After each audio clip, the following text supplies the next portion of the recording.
If you think betrayal can't get any worse, wait until you hear what happened the day my wife came home from a friend's wedding.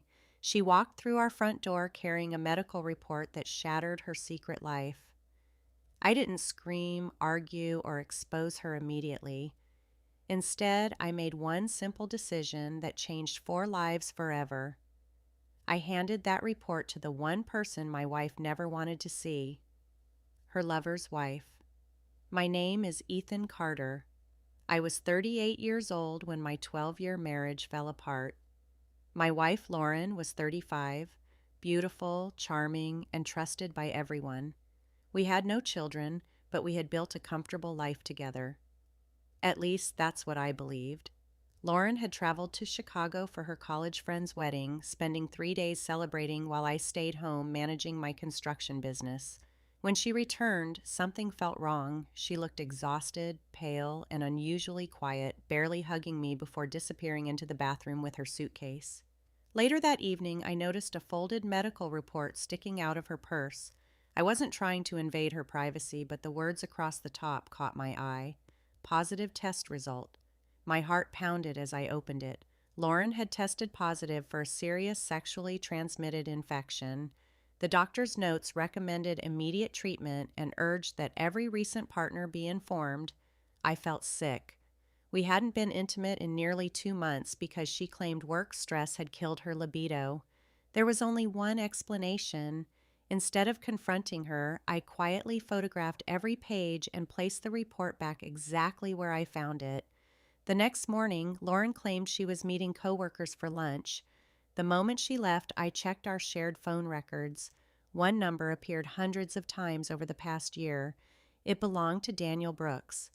Daniel wasn't just any man, he was married. I spent the next few days gathering evidence, hotel receipts, secret messages, and deleted photos recovered from our cloud account. It confirmed the affair had lasted nearly 18 months.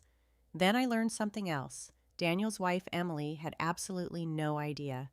I contacted Emily through social media and politely asked to meet. She looked confused, but agreed.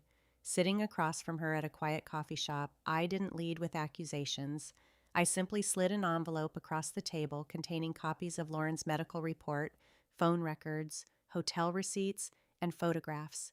Emily's hands trembled as she read every page, tears filling her eyes. "So they've both been lying to us?" I nodded silently. She closed her eyes for several seconds before whispering, "Thank you for telling me before I found out the hard way." That same evening, everything exploded. Emily confronted Daniel the moment he walked through their front door. At almost the exact same time, I placed Lauren's packed suitcases beside our front entrance. She froze. "What is this?" I calmly handed her divorce papers. "I know about Daniel." Her face lost every bit of color. I I can explain." "No," I replied. "Your medical report already explained enough." She broke down crying, insisting it was a mistake, that it meant nothing, and that she loved only me. But lies always sound weak once the truth is exposed. Within weeks, Emily filed for divorce. So did I.